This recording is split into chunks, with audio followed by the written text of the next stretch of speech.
Hey guys, Matthew here. So today I've got something very special to showcase. I have made a mod in the past called Ring of Candlelight. It was on the Steam Workshop and it was for Skyrim. Pretty simple mod though in comparison. It just added a ring that, well, casted the spell casted the spell Candlelight. So, and that's pretty much all it did. So in comparison, this mod does contain quite a bit more. So yeah, may as well get right into it. Also, here is my little torture section. Hope you like it.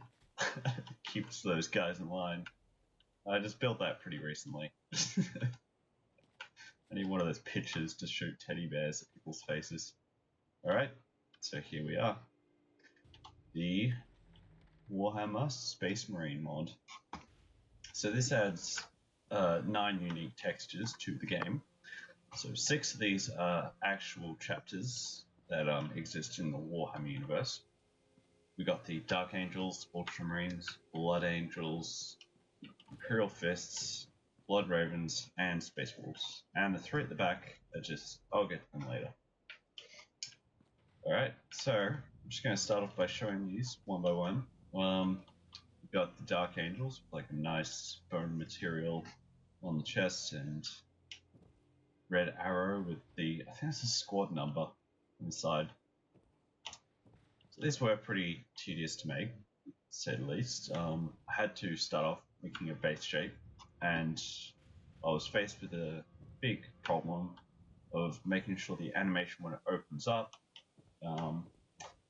that it animated properly, didn't look funny, because, you know, pivot points in that when it opens pretty important to get right. And then I made a high poly model of it, and that was also quite difficult, and came back to the low poly, lined that up with the high poly, and then brought it over to Substance Painter.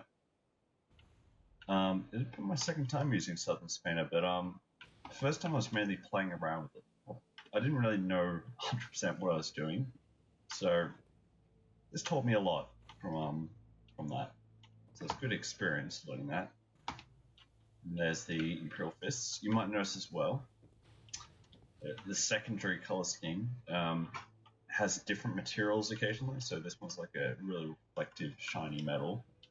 And on this one, it's like a diffuse flat black. And I've also changed the patterns a little bit. So on the chest, it's silver. And it's also got some knee patterns occasionally. Yeah, and there's also a bit of a missive in the eye.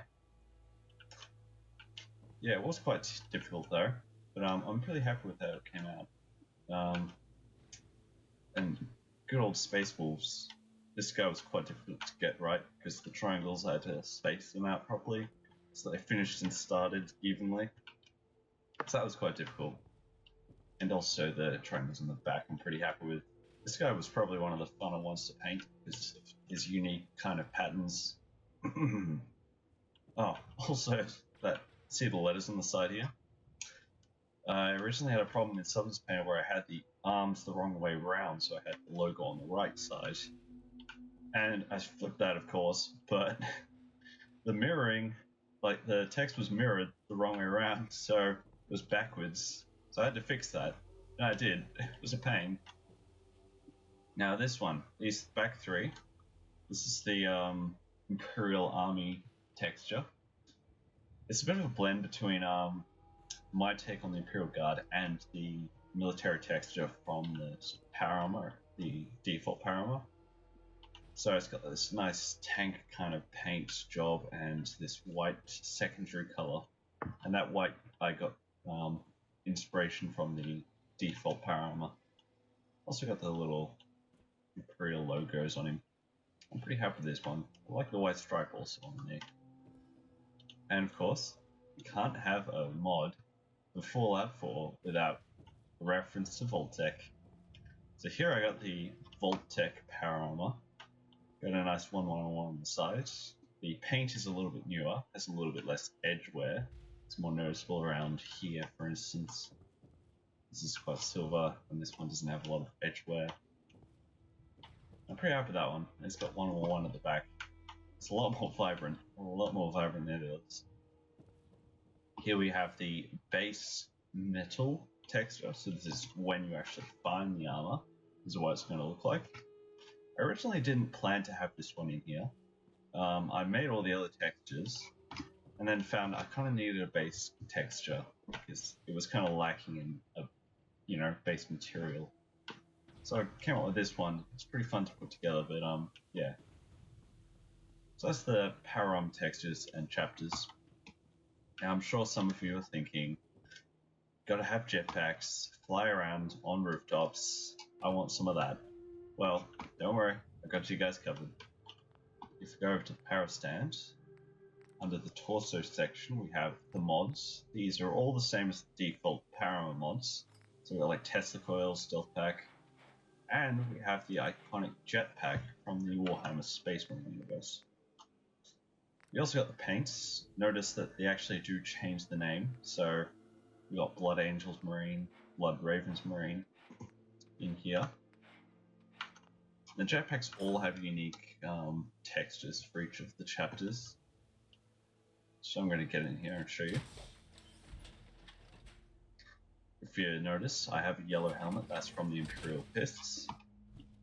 I just love mixing, matching the armor. Gives your Space Marine like a nice veteran look. So here's the Vault-Tec jetpack. I quite like this one. It's got racing stripes and the Vault-Tec logo on it.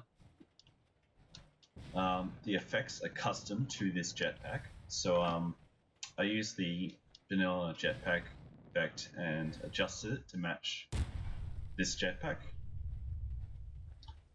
And originally the effects were going to be purple, and I got that working, but that light that's lighting up the back, so if I use the jetpack a little, you can see like a little light that was staying yellow no matter what I did. I changed the actual diffuse color of it, but that didn't do anything. There was only that one light controlling, well, that light. That's the only one I could find. Unfortunately, I couldn't really change that color. So yeah, that's the story of the jetpack. Maybe one day I'll come back to it and add that purple effect. And again, I might also come back and add more factions if there is one faction that I missed. Because I do have a fair few chapters, but I'm sure there's one or two that people really want. And that's the armor. Now, you guys are probably wondering as well, what's a Space Marine without his legendary relic bolt gun? Well, just bolt gun. They gotta have one. So, I put together a bolt gun. And there it is. Bit of a weird glitch there happened. Don't mind that. We got an iron sights on this one, red paint, stock, and well, no stock, short barrel, and large magazine. Now the thing about the bolt gun is in the Warhammer universe, it's kind of like the Rhino tank. It's used for other things. So like you'll see on the Rhino tank, the Predator tank uses the same body, and same goes for the bolt gun. This thing is used for other kind of functions. It's not just your standard medium range weapon. So I've kind of reflected that in these other things. So I've got a few different playstyles for the bolt gun. And this is your standard bolt gun. I'm quite happy with it. The sights work nicely in my opinion. And it's got a good ammo capacity to fire. One thing I will say though, it does do quite a bit of damage. I do have max stats on my character in the automatic tree, so I'm going to be doing max damage. There's also a bit of explosive damage as well on the bullet projectiles, because the Warhammer bolt gun does have an impact explosive projectile. It is like the legendary effect, except a third of the damage and a smaller radius in comparison to that one. I felt that the legendary effect was a bit powerful, so I didn't want to make it exactly the same. You can, however, use console commands to give this the same legendary effects, so I'm not sure how it would work. I'd probably add 2 explosives to the single projectile. You know, well, I guess you could find out. I haven't tried it myself. Haven't gotten legendary effects on these guns though. Now, pull the switch. They do have custom sound effects as well, the guns. I'll get into that in a little bit.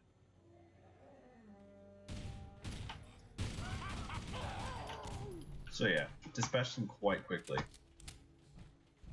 Didn't take long. It's quite a powerful weapon, and if you notice, the reload is a little bit broken.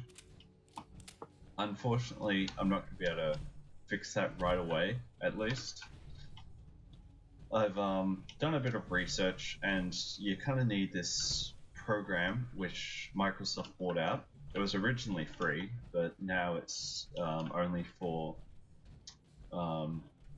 businesses which, you know, pay for it. You might be able to buy single licenses, I'm not sure. But unfortunately, I don't have access to that. And I am an animator, and I consider myself good at animating, but at this point, I'm not sure exactly how I can adjust the animations. There's a few people out there that have gotten it working, but I'm not sure how they actually did it. So that's that. On to the second weapon. We have the rapid fire bolter. I got a reflex sight on this. I do like my reflex sights. I've played first-person shooters before, and I do like the reflex. So I added one for this weapon. It's got a Imperial stock. This is like something you would find on a Imperial Guard las rifle. They're little toaster guns. So yeah, I got one of them on there. I got a large magazine, which is double the capacity of the bolter. I called it the Storm Bolter because it kind of like the Storm Bolter itself. It has a large ammo capacity, so I thought, yeah, I'll just give it the same name. So it's got a Storm magazine, reflex sights, Imperial stock, short barrel, and it's got a green paint job. So let's test this out. This has a much higher fire rate than the previous gun. I'll show you that now. So fire this. I might have to adjust the recoil on it because it does feel a bit too manageable. It should be like the submachine gun from Fallout by default. So as you fire, it should go up like that, rather than being able to control it. So let's give this one a go. You do shoot through ammo very quickly. And there you go. That's the rapid fire bolter. So now, onto our last weapon. The Stalker bolter. So this has a Stalker barrel, a Stalker scope, short magazine, which is half the capacity of the first magazine. So it's 5 at the moment. Oh, 12, sorry. What's that sound? Oh, I think I know what it is. But you might notice this stock is from a plasma rifle, but it's also upside down. Unfortunately, I had to compromise because at the moment, if you look at it, it is kind of blocking the screen a little bit. It was much worse when it was upright. And your head actually went through it when you looked through the scope, so I couldn't have that. So at the moment it's downwards to, you know, for a middle ground. I'm pretty happy with how the scopes came out. That came out quite nicely. And the Stalker barrel. So unlike the first two guns, it's not automatic. It's fire as fast as you can pull the trigger. This recoil has got a bit of kick to it, so if you're sniping at range, you can't just spam an enemy. So I'm pretty happy with that. Your gun will go all over the place if you spam it. What else? It also does have a different ammo type as well. These both use 75, but this one uses a Stalker 75. And that's kind of to reflect the high damage. It's also got a different sound effect.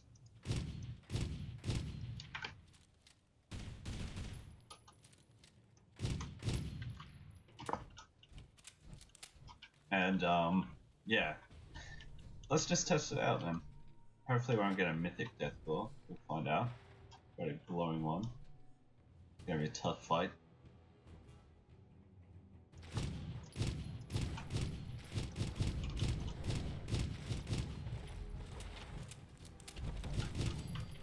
And there you go. It's much better at range. So I did try and balance these weapons as best as I could. So you'll find that the default Stalker does do default bolt gun does do quite a substantial amount of damage, but the Stalker bolt does the highest, and this does the lowest damage, but has the highest fire rate.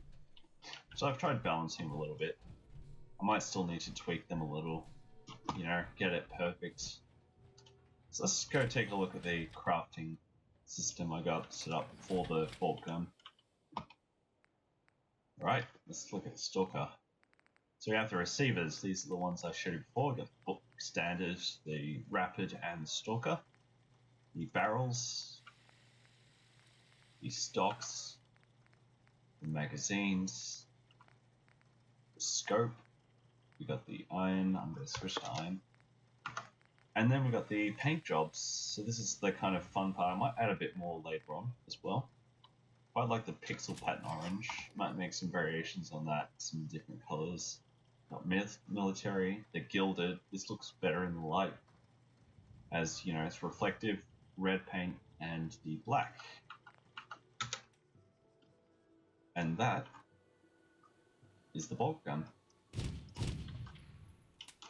Alright.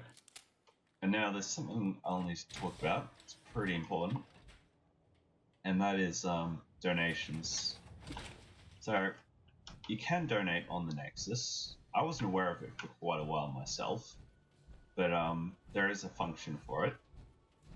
Now I'm probably a bit hypocritical saying this myself, because I know I haven't donated enough, and it's something that's pretty important. Because, you know, it helps out the creator. If you think about it, a creator does put in a lot of work into their mobs. This one being no exception. It's probably taken me about 3 months worth of work to put together. I had to learn a lot of programs like Scope and Creation Kit. I had a tiny bit of knowledge of them, but most of the time I had to troubleshoot a lot of problems that I ran into. And I'm sure that I'm not the only person who's run into those kind of issues. There is a lot of people out there that have soaked in tons of hours into mods just for you and me to use. And you know, sometimes we can take that for granted, because people might put in hundreds of hours into a mod that everyone can use, but in the end, like, they might not get a single donation, and they might be doing that in place of working a full-time job. And, you know, just giving them $1 even might be enough to help them produce more work, make better content, you know, stuff like that. And, you know, I'm not expecting anyone to donate, because I know a lot of people don't do it, and I myself haven't done a lot of it, so I'm not expecting everyone to donate or anything like that. But if there is that mod that changes the game, that makes it a better experience for you and hundreds of other people, give that person $1. Who knows, maybe they will produce more content. Because, you know, every little bit helps, as they say. But enough about that. I should also mention too, I did have a lot planned for this mod that ended up having to cut. Like, for the modifications for the Vulcan, I probably had another 3 or 4 that I didn't end up adding because of time restraints.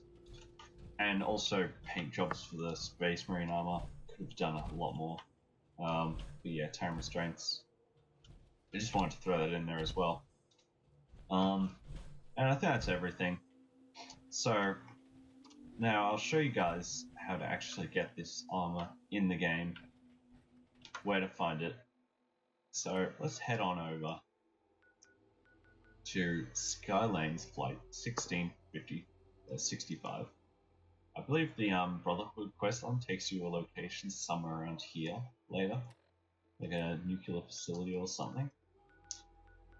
So let's just teleport here. The reason I put it in the glowing sea this far down was because it is quite powerful, the armor. I'll admit that. The weapons are quite powerful.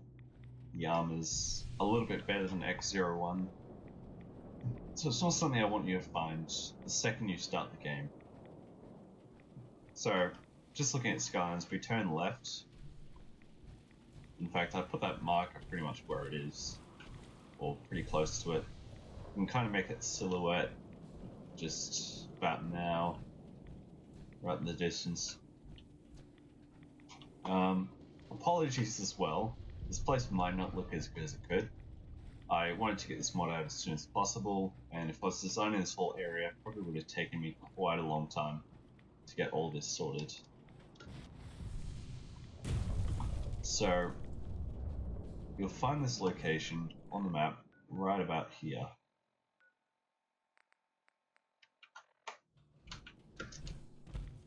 So, you'll find like two craters with a light kind of directing you to a bunker door.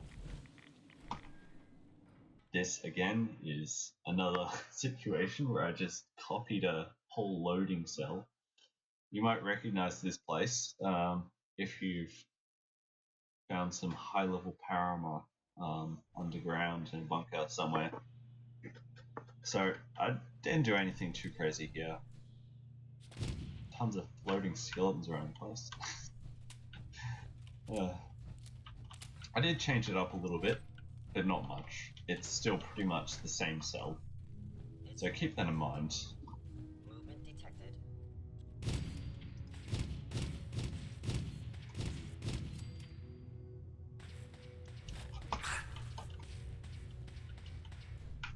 Where are you? Oh, there you are.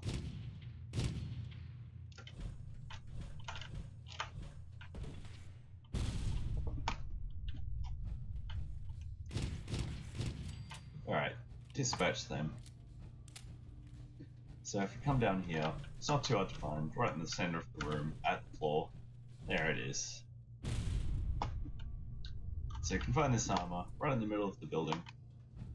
Got a nice glow to it. I'm pretty happy with that light. Gives it a nice effect.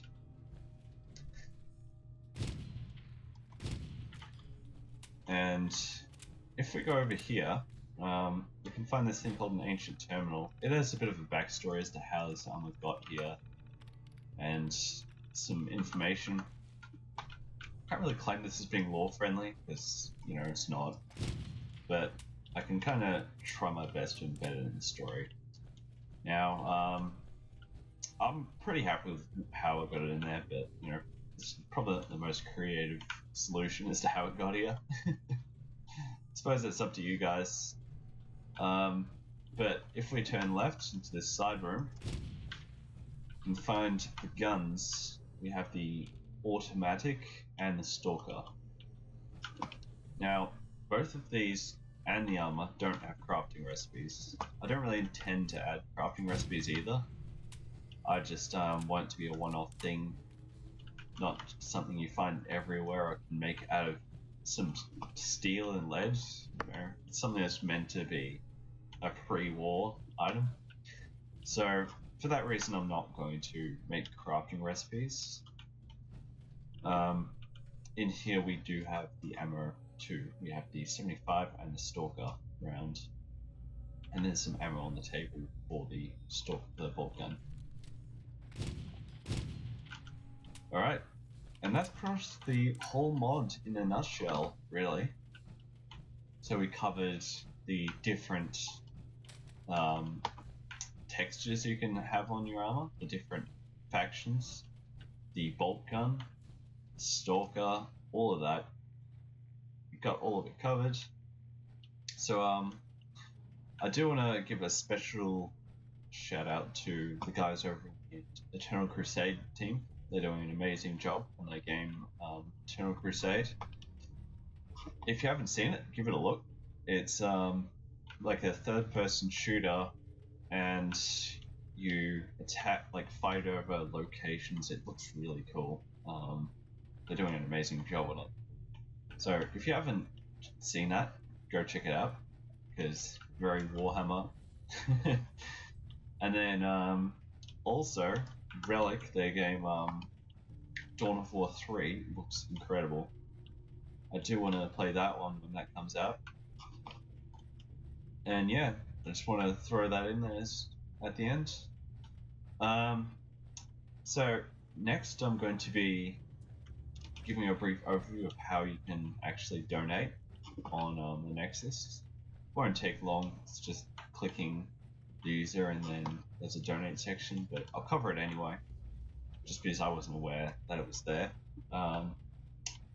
And for those of you that have been watching to this point, thank you for watching, and have a really good day. Peace.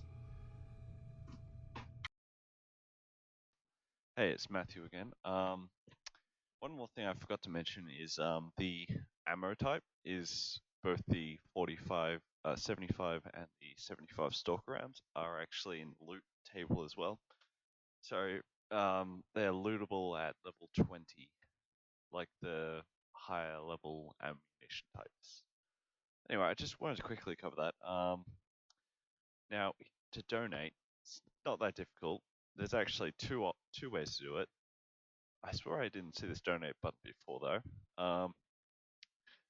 Yeah, if you just click this donate button on the modded page itself, you can hit donate and it will take you to PayPal, and you can just donate, say, $1 to Unlock Tim.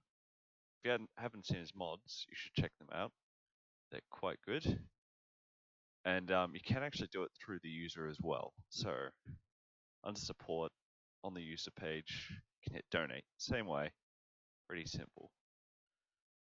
Yeah, again though, if you haven't seen his stuff, you should check it out because he's done some pretty cool stuff.